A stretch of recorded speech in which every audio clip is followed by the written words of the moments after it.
suis vraiment persuadé que tous les produits que l'être humain fabrique, on peut les faire parler.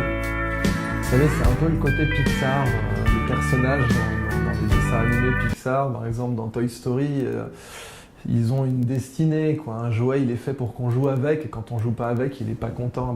Les produits qu'on fabrique, je pense qu'ils peuvent parler. Et on peut leur demander, petit produit, pourquoi tu es là ? Eh bien, l'immense majorité des produits qui nous entourent, vraiment, 95% des produits qu'on fabrique et des services qu'on fabrique, si on leur demande, petit produit, pourquoi tu es là ? Je suis persuadé qu'ils vont nous répondre, je suis là parce qu'il y a un marché, connard. Et ça, c'est, selon moi, la majorité des produits. Je suis là parce qu'il y a un marché, voilà. Il y a un marché, j'y suis allé, je suis là pour faire la culbute. J'ai pas pris beaucoup de plaisir à faire le produit, tu prendras pas beaucoup de plaisir à l'utiliser, mais voilà, bon, il y a un marché, t'en as besoin, achète-le. Ça, c'est les produits standards. Les produits vraiment nazes, mais nazes de chez naze, quoi. Je parle par exemple d'une moto russe. Pendant longtemps, il y avait une blague qui circulait. J'ai un ami qui voyage au Sénégal, il rencontre un marabout, et le marabout donc a la liste de toutes ses œuvres, amour, gloire, beauté, guérison du cancer, guérison des ongles incarnés, tout ça. Et son argument de finition, c'est « démarre même les motos russes ». Ça en dit long sur les motos russes, et clairement, il y a marcher sur l'eau et démarrer une moto russe. Ça, c'est le produit zéro. Le type qui a fait ce produit, a priori, on lui demande pourquoi tu as fait ce produit, il va vous répondre parce que le camarade Staline me l'a demandé. Moi, je voulais être vétérinaire au départ, mais bon, il m'a dit fais des motos, je fais des motos. Du coup, la personne va souffrir à le fabriquer, vous allez souffrir à l'acheter, à l'utiliser, ça c'est le produit zéro. Mais les produits d'exception, les produits vraiment géniaux, qui sont évidemment rares et pour lesquels les gens sont prêts à payer beaucoup plus que leur valeur rationnelle, eh bien, quand on leur demande pourquoi tu es là, petit produit, ils disent « je suis là parce que papa et maman s'aimaient très fort ». Ça paraît romantique, mais quand on les regarde, ces produits, on se rend vite compte que si on avait fait une étude de marché, jamais on n'aurait investi dedans. C'était le cas par exemple du PC, le Personal Computer. C'était une oxymore dans les années 70, ordinateur personnel. Quand vous étiez une boîte comme IBM par exemple, vous vendiez des machines à $1 million. L'idée que l'ordinateur, son avenir, soit une petite boîte qui tient sur un bureau, c'était complètement idiot. Et toutes les études de marché disaient que ça ne marcherait pas. Mais les passionnés qui ont fait la deuxième génération de la Silicon Valley, c'était des mecs qui croyaient beaucoup plus en leur rêve d'un ordinateur personnel qu'en les études de marché. Et c'est ça qui a fonctionné.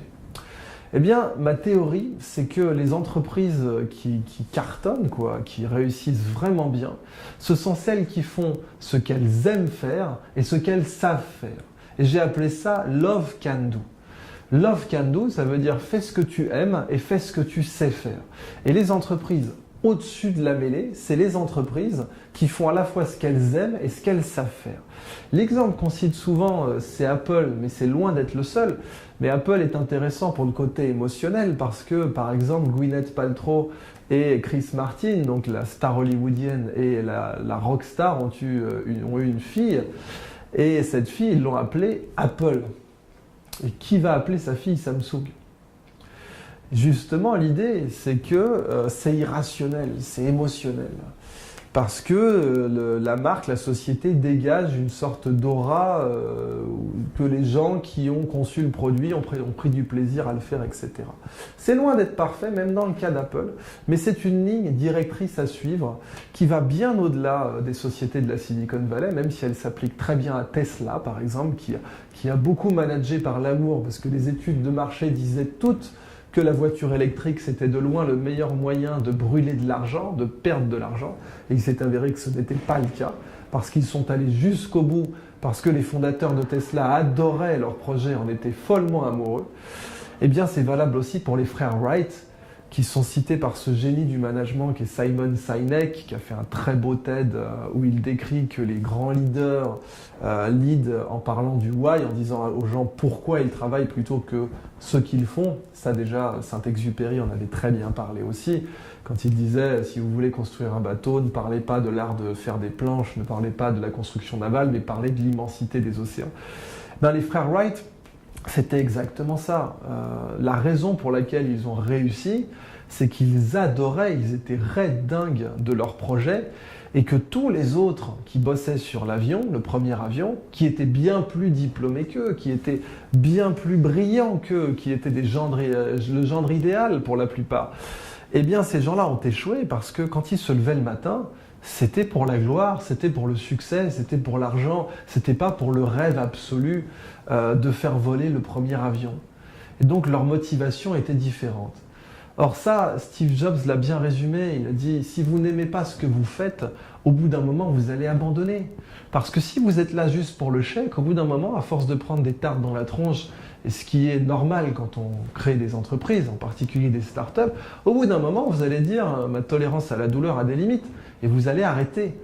Eh bien, la Silicon Valley, elle a tendance à sélectionner ceux qui sont prêts à prendre le maximum de tartes dans la gueule, parce qu'ils sont raides dingues de leur projet.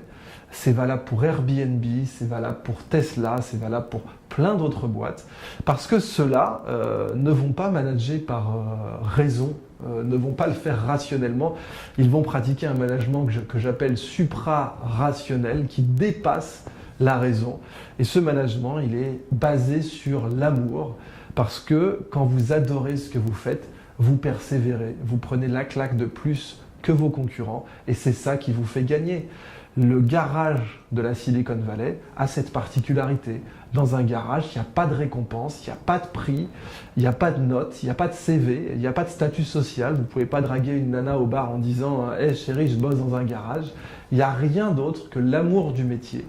Et si les boîtes qui cartonnent dans le monde de parties de la Silicon Valley sont parties d'un garage, c'est pas pour rien, c'est parce que le garage sélectionne les plus amoureux.